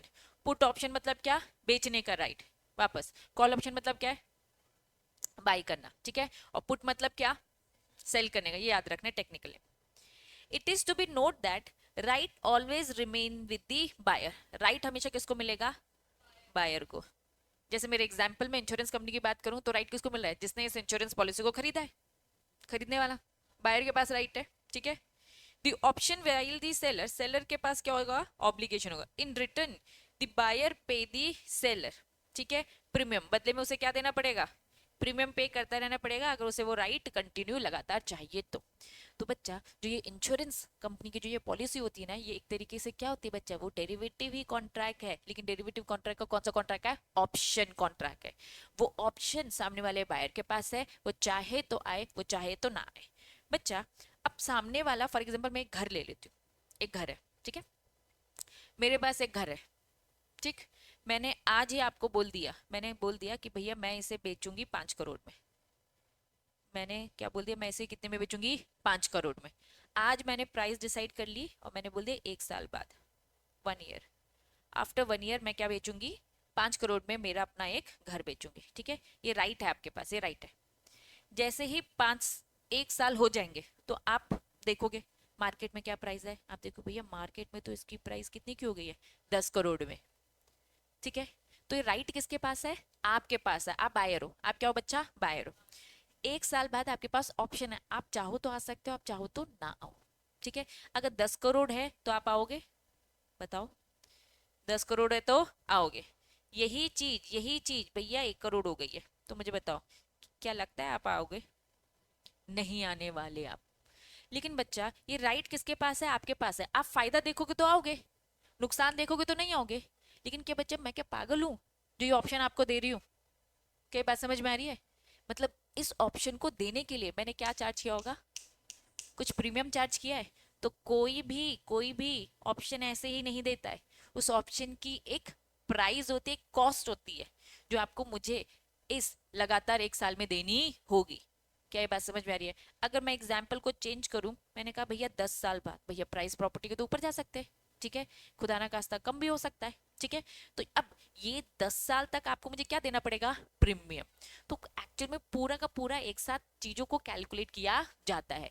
कैलकुलेशन कैसे की जाती है कि भाई आप प्रीमियम कितना लोगे, आप प्रीमियम कितना लोगे, मैंने कहा भैया प्रीमियम में 50,000 ले, कितना ले रही हूँ 50,000 लेने वाली, कितने साल तक लूंगी 10 साल।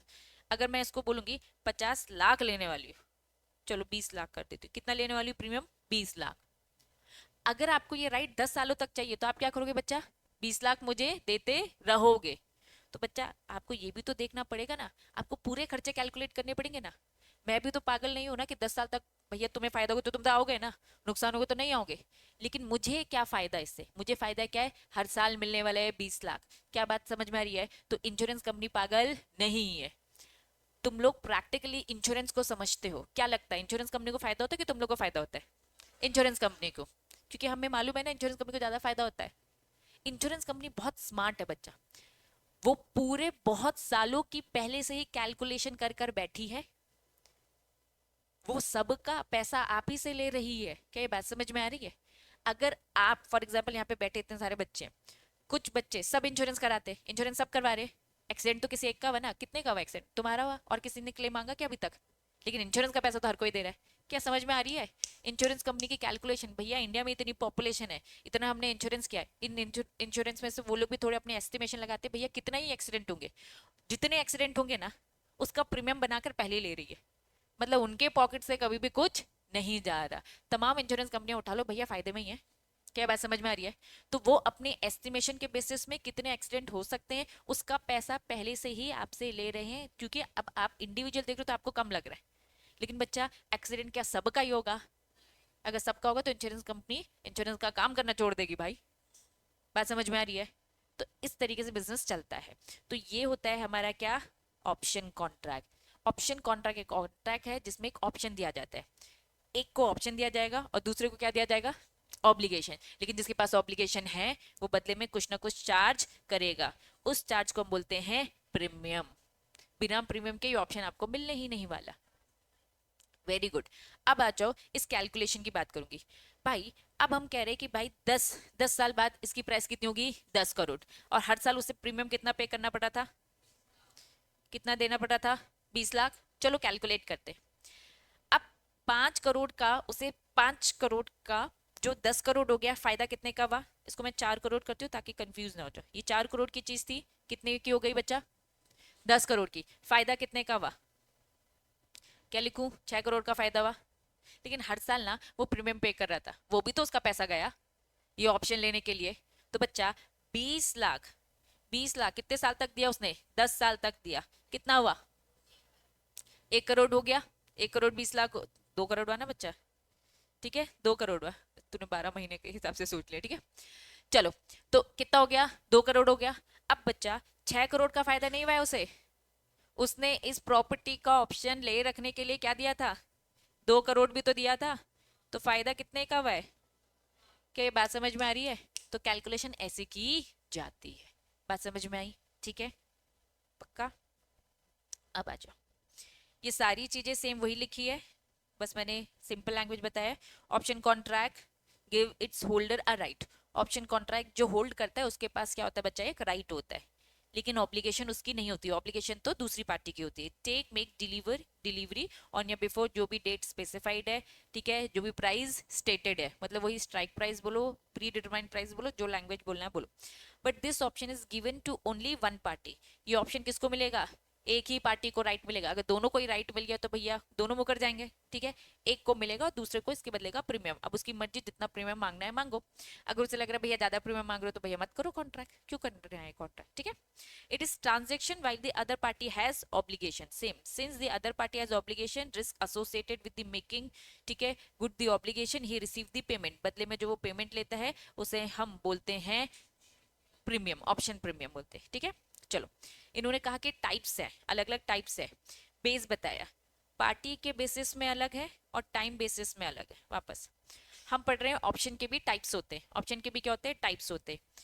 एक है कॉल ऑप्शन और पुट ऑप्शन। कॉल ऑप्शन मतलब क्या होता है, बायर के पास राइट रहेगा बाय करने का, और पुट ऑप्शन क्या है बच्चा, सेलर, ठीक है, सेल करने का, ठीक है। अब ये तो पार्टीज बेस्ड थे जो अभी मैंने भी पढ़ा दिया। इन्होंने बोला एक टाइम बेस्ड भी होते हैं। अलग अलग टाइम होता है, एक यूरोपियन ऑप्शन होता है और एक अमेरिकन ऑप्शन होता है। जो प्रैक्टिकल क्वेश्चंस आएंगे वो किस में आएंगे बच्चा, कॉल और पुट में आएंगे। यूरोपियन और जो अमेरिकन है जस्ट थ्योरी है, थ्योरी ही आती है, ठीक है। क्या बोलता है ये, आ जाओ। European style option are those contract which option has exercise only on the, एक डेट फिक्स है, उसी डेट के अकॉर्डिंग ही कॉन्ट्रैक्ट होगा। Option traded on the Indian stock exchange, इसे हम बोलते हैं यूरोपियन स्टाइल। हमारे इंडिया में जो भी हो रहा है वो यूरोपियन स्टाइल में ही हो रहा है। दूसरा है अमेरिकन ऑप्शन। अमेरिका हमेशा से अलग चलता आया है, एडीआर डीडीआर तो सुना ही होगा, तो भैया इसके लिए हमेशा सिस्टम अलग होते हैं। American style option are those contract where the option can exercise on and before, जो डेट डिसाइड है उस दिन भी कर सकते हो, उससे पहले भी। और ये क्या बोल रहा है भैया, मैं तो बस उसी दिन की बात कर रहा हूँ। बात समझ में आई, ठीक है। लेकिन इंडिया किसको फॉलो करती है बच्चा, यूरोपियन स्टाइल को। बच्चा इंग्लिश भी देख लो ना, इंग्लिश हम कौन सी बोलते हैं, अमेरिकन बोलते हैं कि ब्रिटिश बोलते हैं, ब्रिटिश। अमेरिका हमेशा से अलग ढलग चलता है, चाहे वो लैंग्वेज हो, चाहे वो बिजनेस हो, ट्रेडिंग हो, कुछ भी क्यों ना हो, ठीक है। ठीक है, उसने अपना बनाया भी है इसलिए डिजर्व करता है। चलो, यहां तक थ्योरी समझ में आई। अब आ जाओ प्रैक्टिकल। हाँ, डेरिवेटिव, हाँ हाँ, ये बड़े लेवल में, बिजनेस लेवल में ज्यादातर होते हैं, इंटरनेशनल लेवल में बहुत ज्यादा होता है। और आज की डेट में तो अब नॉर्मली सब इन्वेस्टर्स कर रहे हैं। आपने देखा होगा कि हमने ऑप्शन फ्यूचर में डील कर रहे हैं, ऑप्शन में डील कर रहे हैं, दिखाओगे सब ऑनलाइन सारी चीजें, ठीक है। वो सारी चीजें भी हम ऑनलाइन देखेंगे। हम ही जैसे लोग कर रहे हैं। इंट्रा ट्रेडिंग में क्या करते हैं, यही सारी चीजें करते रहते हैं। इंट्रा ट्रेडिंग तो समझते हैं ना, एक ही दिन में खरीद बेच रहे हैं, ठीक है। तो भैया यही करते हैं, लेकिन जिन लोगों को नॉलेज है वो लोग करते हैं, जो थोड़े इन्वेस्टर नॉलेजेबल है वो लोग ज्यादा इसमें डील करते हैं, मतलब हम जैसे लोग ही करते हैं ये। स्टॉक मार्केट में ये भी खरीदा बेचा जाता है, ठीक है। हाँ इसमें नहीं होते। हाँ हाँ हाँ वो जाएगा ही, इसमें कैंसिल नहीं होते कुछ भी, ठीक है।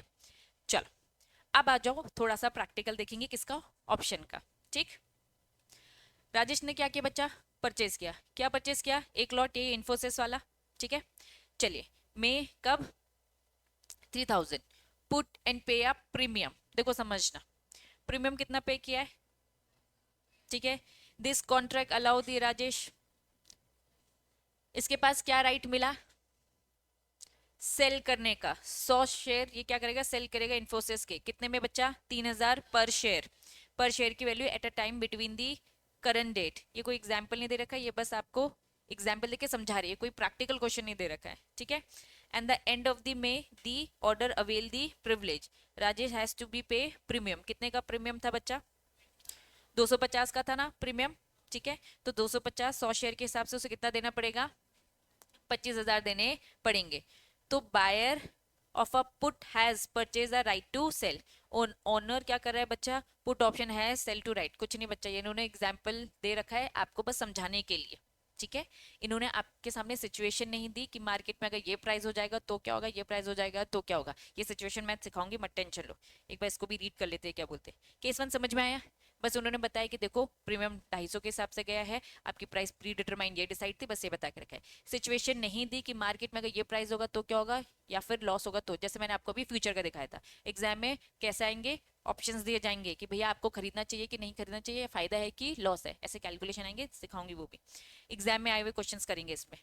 चलिए केस टू क्या बोलता है, इन्वेस्टर का ओपिनियन, ठीक है, दैट दी पर्टिकुलर स्टॉक है रे टेक्नोलॉजी का currently over price in the month of the February, उसे लग रहा है भैया मार्च फेब्रुवरी के मंथ में प्राइस बहुत ओवर प्राइस है, hence expected that there will be a price, ठीक है, correction in the future. However उसे लग रहा है कि भाई आज जो प्राइस दिख रही है वो बहुत ज्यादा ओवर प्राइस है, आगे चल के प्राइस क्या हो जाएगी, कम हो जाएगी, अगर ओवर प्राइस बोल रहा है तो। However it does not want to take a chance, वो नहीं चांस लेना चाहता है तो वो किसी को देना चाहता है, ठीक है। Just in a case the price rise so that the best option for the investor would to take the put option, let the assume, यहाँ पे क्वेश्चन है, आ जाओ। इन्होंने कहा कि भैया एक स्टॉक है, ठीक है, कितने का है ऑन स्पॉट, कितने का बिक रहा है, 1040, ठीक है। मैं पुट, पुट और कॉल ऑप्शन बताया था, पुट क्या मतलब क्या था, सेल करने का, ठीक है, वो बेचना चाहता है, ठीक है, कितने का लिखा है, एट दी 1050, ठीक है।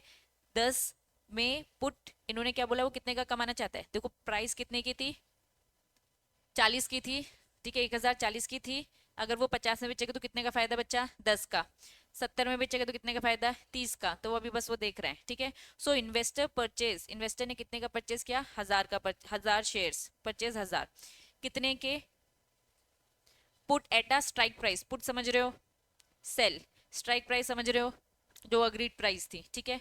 पुट प्राइस कितने का मुनाफा होने वाला है उसे, 30 का होने वाला है। द इन्वेस्टर पे, इन्वेस्टर पे भैया प्रीमियम कितना ले रहे हैं उसके लिए, उसके लिए उसे प्रीमियम कितना देना पड़ेगा, उसने किसी से कॉन्ट्रैक्ट की भैया मैं 70 में बेचूंगा, 1017 में, जिसके लिए मुझे कितना प्रीमियम चाहिए, 30,000 प्रीमियम, ठीक है। चलिए investor position in two different scenario, उन्होंने कहा मार्केट का डिस्कशन बता रहे कि भैया मई में स्पॉट प्राइस कितनी होगी, दो सिचुएशन, पहली सिचुएशन उन्होंने कितना बताया, कितनी हो गई है, 120, 1020, या फिर सिचुएशन दूसरी के बताई 180, ठीक है। चलो अब इन्होंने बताया कि भाई वो कॉन्ट्रैक्ट कितने का कर रहा था, ठीक है, मार्केट में उसका रेट कितना गिर गया, या तो 1020 हो गया, या तो मार्केट में क्या हो गया, एक में फायदा हुआ और एक में क्या हुआ है, नुकसान हुआ है।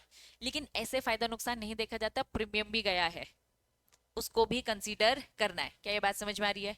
अगर ऐसे ही शॉर्ट में देखा जाए तो भैया साफ समझ में आ रहा है कि अच्छा क्या उसने कॉन्ट्रैक्ट कर लिया, अच्छा क्या उसने कॉन्ट्रैक्ट कर लिया, ठीक है। अगर पहली वाली सिचुएशन के हिसाब से, दूसरी वाली सिचुएशन के हिसाब से लग रहा है अरे यार नुकसान हो गया है ना, लेकिन नहीं, प्रीमियम की जब कैलकुलेशन होती है तो चीजें इधर उधर हो जाएंगी, क्योंकि खर्चा भी तो किया आपने उसके लिए, ठीक है। आ जाओ दी फर्स्ट सिचुएशन की बात करें तो भैया जो 120 वाला सिचुएशन था इन्होंने कैलकुलेट किया कि भैया आपका कॉन्ट्रैक्ट कितने का था, 70 वाला था, मार्केट में रेट कितना हो गया, 20 हो गया, ठीक है। तो एक यूनिट के हिसाब से आपको पर यूनिट में कितना फायदा होगा, 50 होगा। विच अमाउंट टू, कितना हो जाएगा, 1000 शेयर थे ना, 1000 शेयर थे तो भैया 50 इंटू 1000 कर दिया तो कितना हो गया, 50,000 का फायदा दिख रहा है। नेट इनकम आपकी कितनी हुई है, 50,000, लेकिन आपने इसके लिए क्या पे किया, 30,000 का प्रीमियम, तो भैया फायदा आपका 50,000 नहीं है, फायदा आपका 20,000 है। समझ में आ रहा है? चलो, इन दिस सेकेंड सिचुएशन आपका कितना हो गया भैया, 1080 हो गया था, ठीक है। स्पॉट मार्केट की बात करें तो not sell at a lower price by exercising the put, इन्होंने साफ साफ बोल दिया भैया आपको तो सीधा लॉस हुआ है। कितने का लॉस हुआ है, वापस, आपका और मेरा अग्रीमेंट में कितने का हुआ था, 1070 का हुआ था, ठीक है। अब मुझे 1070 में की बात करूं तो भैया मार्केट में कितने का बिक रहा है, 1080, तो फायदा तो है नहीं, नुकसान है। प्लस आपने इसके लिए क्या किया था, प्रीमियम भी गया था आपका, तो प्योर नुकसान कितने का हो गया, 30,000 तो प्योर नुकसान हो गया, और प्लस मार्केट में 10 रुपए और बढ़ गया। क्या ये बात समझ में आ रही है? तो भैया अगर 10 रुपए के हिसाब से अगर मैं देखूं कि पर कितना हुआ, 10 हुआ, ठीक है, फिर 1000 थे तो 10,000 और आ गए, तो भैया आपका 40 का नुकसान। क्या ये बात समझ में आ रही है? तो एग्जाम में ऐसे कैलकुलेशंस आती है, ठीक है। यहाँ वैसे ज्यादा अच्छे क्वेश्चंस नहीं दिए, क्वेश्चंस मैं करवाऊंगी। हाँ, नहीं करेंगे, नहीं करेंगे, बस मैं कह रही हूँ कि एक तरीके से अगर आप देखा जाए तो पूरा नुकसान बस 30 का ही है। पूरा नुकसान क्या है, 30 का ही है, क्योंकि आपके पॉकेट से तो 30 गया, वो तो बस देखने वाली बात है कि भैया और 10 अगर हम ये कर देते तो और जाता हमारा। क्या ये बात समझ में आ रही है? तो आपका रिकमेंडेशन क्या रहेगा कि आप प्राइस देखोगे, सिचुएशन एग्जाम में पूछी जाती है, या तो पूछा जाएगा फायदा बताओ, या तो पूछा जाएगा नुकसान, या तो आपसे बोला जाएगा कि आप कौन सा ऑप्शन लेना पसंद करोगे, ऐसे क्वेश्चन आते हैं। क्लियर है? पक्का? ठीक है, ये सब हो गया। और क्या बचा इस चैप्टर में? क्वेश्चंस कराऊंगी, क्वेश्चंस के अलावा और क्या बचा है? आ जाओ।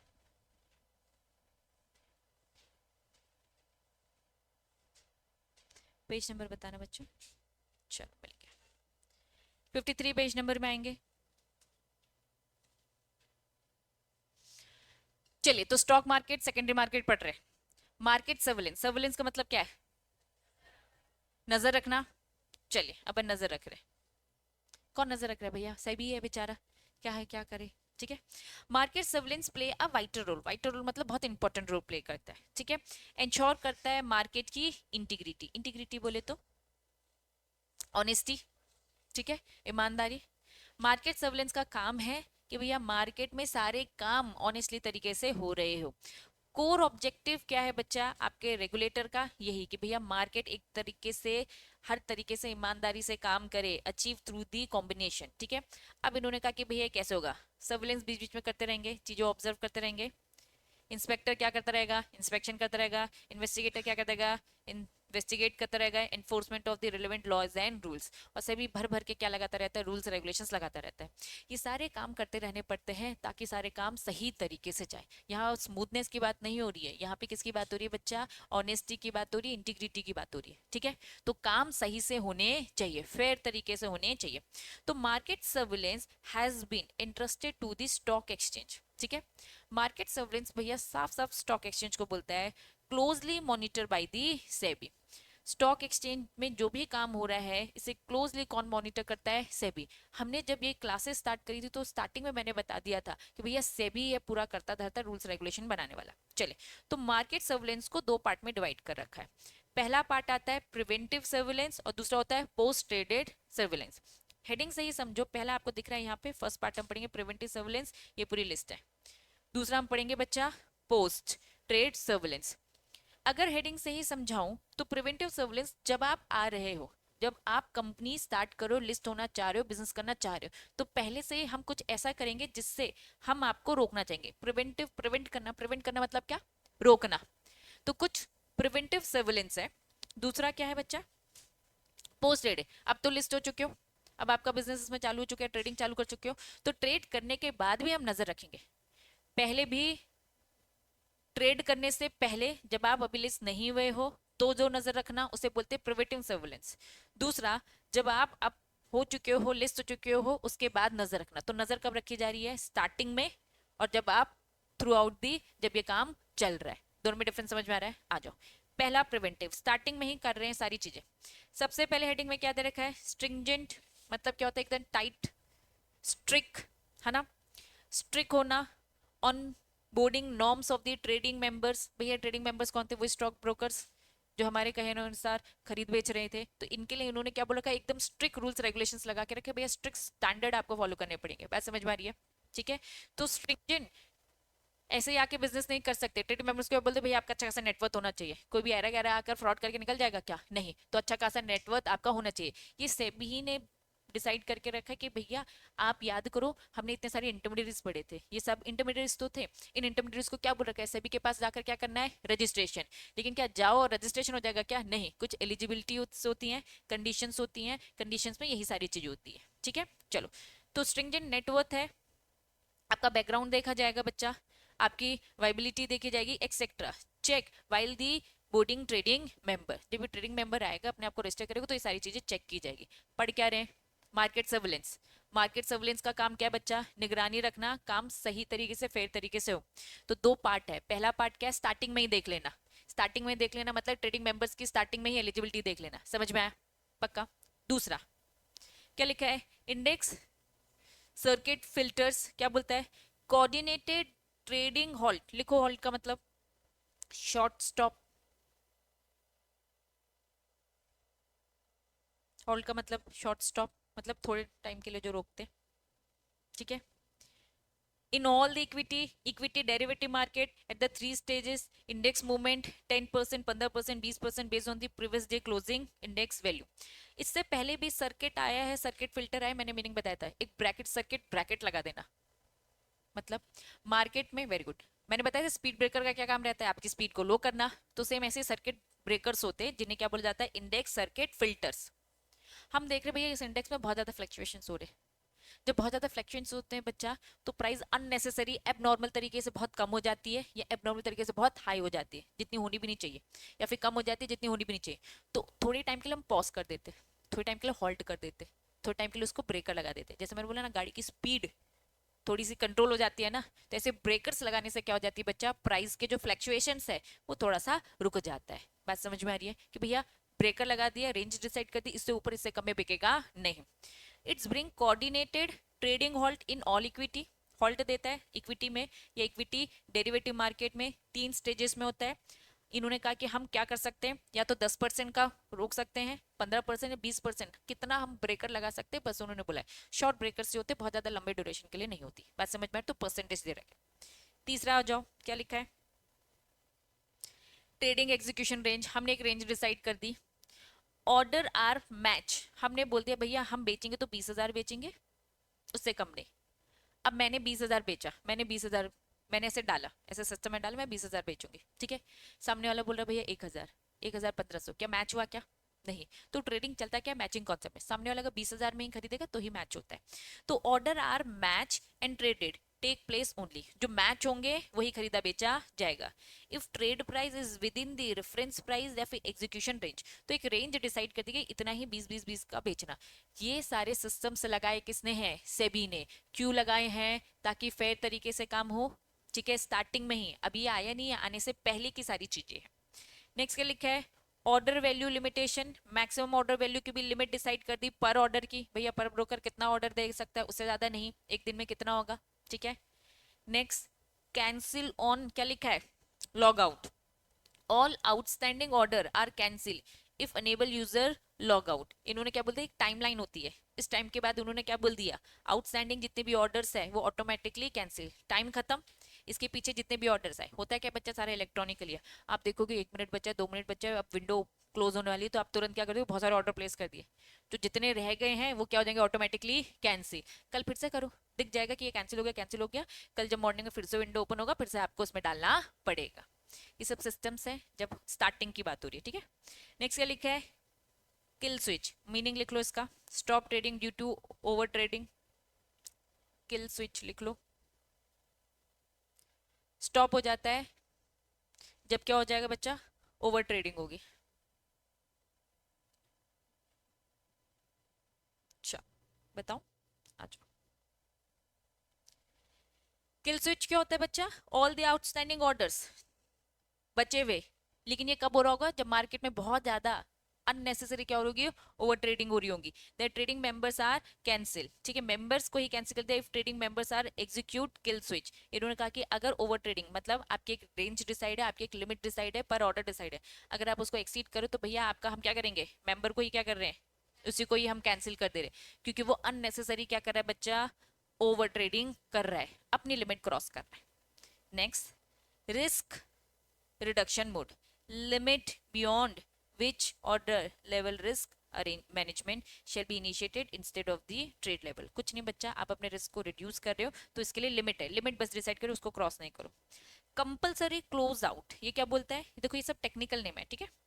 इनकमिंग जितने भी ऑर्डर आ रहे, if result in manner crossing the margin available with the exchange such order will be partially और फुल्ली कैंसिल। फिर से रीड करो ये वाली लैंग्वेज, क्या लिखा है, क्या क्रॉस कर रहे हैं मेंबर, क्या क्रॉस कर रहे हैं, मार्जिन जितना अवेलेबल है उसको अगर कर रहे हो जो भी एक्सचेंज में, तो उसको हम क्या कर देंगे, अगर आधा हुआ है तो आधा कैंसिल होगा, अगर पूरा ही आपने क्रॉस कर दिया है तो पूरा कैंसिल कर दिया है, इट्स डिपेंड आपने कितना क्या किया। नेक्स्ट हेडिंग क्या है, कैपिटल एडुकेसी चेक। अब ये बस हेडिंग हेडिंग से समझ में आ जाएगा, कैपिटल एडुकेसी चेक मतलब जो भी मेंबर करने वाला है तो हम क्या देखेंगे, इतना कैपिटल है कि नहीं, तो ही बेचने देंगे, अदरवाइज नहीं, हर किसी को नहीं मार्जिन में दिया जाता, कैश में डीलिंग की जाती है। फिक्स प्राइस बैंड या फिर डायनेमिक प्राइस बैंड, ठीक है, हम या तो प्राइस फिक्स कर देते हैं या तो फ्लक्चुएटिंग होती है, डिपेंड करता है कि भैया मार्केट में, मैंने आपको बताया था बच्चे, इससे पहले हमने फर्स्ट चैप्टर में पढ़ा था, एक बुक बिल्डिंग वाला कंसेप्ट बताया था, प्राइस या तो फिक्स होती है या तो क्या होती है, डिटरमाइन होती है। तो इन्होंने बस ये लिखा है, लिमिट अप्लाई किया जाता है सो दैट वोलेटिलिटी जो आपकी अप डाउन होती है, कर्व, ऑर्डर लाइन, ठीक है, non derivative security price band या तो 5%, 10%, 20% जो भी है वो अप डाउन होता है, वो कितनी फ्लक्चुएशंस होंगे ये आपको पहले से डिसाइड करना होता है। Trade for the trade settlement, trade के बदले में trade, the settlement of the script मतलब क्या बताया था, इलेक्ट्रॉनिक सिक्योरिटीज, ठीक है, settlement of the script available in this segment is done on a trade for trade basis, no netting off is allowed. Netting off मतलब set off, netting off मतलब क्या होता है, सेट ऑफ, मुझे भी लेना है तुम्हें भी लेना, तो सेट ऑफ नहीं, पहले मुझसे ले लो फिर तुम अपना दे दो, नहीं तो फॉर एग्जाम्पल मैं कह रहा हूँ मुझे 10,000 देना है और आपसे मुझे 20,000 लेना है, तो एक काम करते हैं सेट ऑफ कर दो, ठीक है, 10,000 बस दे दो, इन्होंने कहा नहीं, no netting off, netting off allowed नहीं है, पूरा ट्रेड रेट करो, ठीक है, आपसे पहले 10 जाएगा फिर वहां से पूरा 20 आएगा, बात समझ में आई। चलिए फिर क्या लिखा है, पीरियोडिक कॉल ऑक्शन, ठीक है, shifting the security from continuous to call auction, call auction कुछ नहीं, फोन कर कर ऑक्शन की मेथड एक होती है कॉल ऑक्शन की, ठीक है। रूमर्स वेरिफिकेशन जो अक्सर फैलती रहती है कि भैया अंबानी की बहुत खतरनाक तबीयत खराब है, तो आपको टेंशन आ जाएगी, अरे भाई इसके रेट तो गिरने वाले हैं, एक काम करते हैं, है ना, तो फिर ये रूमर्स है। अगर अनअनाउंस न्यूज कुछ भी आती है, क्योंकि भैया व्हाट्सएप दुनिया है, इंस्टाग्राम की दुनिया है, सोशल मीडिया की दुनिया है, कुछ भी फेक न्यूज आती है, अगर अनअनाउंस कोई न्यूज होती है अबाउट द लिस्टेड कंपनी, तो भैया स्टॉक एक्सचेंज से भी क्या करती है, एक बार उनसे कंफर्म करती है क्या ये बात सच है क्या, ठीक है, तो अनअनाउंस न्यूज को एक बार ट्रैक किया जाता है ऑनलाइन बेसिस, सीइंग क्लैरिफिकेशन, वहां से कुछ अगर क्लैरिफिकेशन आता है ऐसा कुछ भी नहीं है तो फिर ये अपनी तरफ से इंफॉर्मेशन स्प्रेड करेंगे, लेकिन हर किसी तक तो इन्फॉर्मेशन पहुंचेगी है नहीं, लोग तब भी नहीं नहीं नहीं नहीं तबीयत खराब है भाई, तबीयत खराब है, ठीक है, ये स्टार्टिंग था। अब इन्होंने कहा अब तो भैया हो चुके हैं, ट्रेडिंग चालू हो चुकी है, तो ट्रेडिंग चालू हो चुकी है तो कौन से सर्वेलेंस होता है, तो सबसे पहले and of the day alert, क्या बोलता है, abnormally from its pass behaviour, अगर हमने देखा कि भैया आज जो प्राइस है बहुत अप डाउन हुआ है, तो हम क्या करेंगे, जब ये क्लोज होगा, मार्केट क्लोज होगा, फिर अलर्ट आ जाता है कि भाई इसमें कुछ अजीब चल रहा है, कुछ मार्केट में ऐसा चल रहा है जिस कारण से इसकी प्राइस बहुत ज्यादा नीचे गिर गई है। Alert generated using this statistical trick, देखो ये सारी सिस्टम्स लगे होते हैं स्टॉक मार्केट में, ठीक है, हाईलाइट कर दिया जाता है कुछ एक स्टॉक्स हैं जो कि बहुत अजीब तरीके से क्या कर रही है बच्चा, बिहेव कर रही है, कैसे कंपेयर किया जाता है, कल तक तो कुछ भी नहीं हो रहा था, आज अचानक से क्या हो गया, तो ये स्टैटिस्टिकल टूल्स लगे होते हैं जो चेक करके आपको बता देंगे कुछ हाईलाइटेड स्टॉक है, ये है जिसमें कुछ अजीब बिहेवियर चल रहा है, ताकि फिर उसको और डिटेल में इन्वेस्टिगेट किया जाए, ये ट्रेड होने के बाद की कहानी है।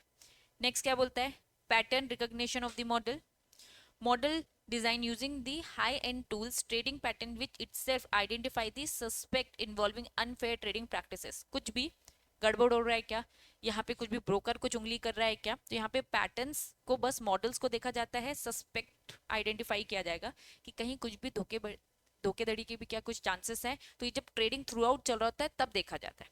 नेक्स्ट क्या लिखा है, transaction alert for the member, क्या बोलता है, surveillance obligation of the members the alert, ठीक है, members surveillance obligation of the members alert are downloaded to the members under the different 14 different heads. होता क्या है, स्टॉक मार्केट में ही ये थोड़ी सी डिटेलिंग होती है, जिसमें क्या होता है, मेंबर्स को 14 डिफरेंट डिफरेंट कैटेगरीज होती है कि भैया किस टाइप का पैटर्न चल रहा है, क्या चल रहा है मार्केट में थोड़ा सा अजीब, तो अलग अलग हेड्स बना के रखें, किस कैटेगरी में आपका हेड आ रहा है, किस टाइप का, एक तरीके से अलर्ट करें, बस मेंबर्स आप तक आपको ये इन्फॉर्मेशन पहुंचाएगा। ब्रोकर की रिस्पॉन्सिबिलिटी होती है कि भाई ये जो मार्केट में जो स्टॉक चल रहा है वो बहुत अजीब चल रहा है, हम इतने नॉलेजेबल नहीं होते हैं एज अ इन्वेस्टर कि किस टाइप की दिक्कत जा रही है, ये सारी इन्फॉर्मेशन ब्रोकर आप तक पहुंचाएगा। लेकिन हाँ, पहले स्टॉक मार्केट से भी अपने लेवल में इन्वेस्टिगेट करेगा, उन्हें अलग अलग डिफरेंट डिफरेंट हिंट्स में डालेगा, ब्रोकर ये सारी चीज देखेगा और आप तक ये बातें पहुंचाएगा कि भाई इसमें डील मत करो, ये कुछ अजीब चल रहा है।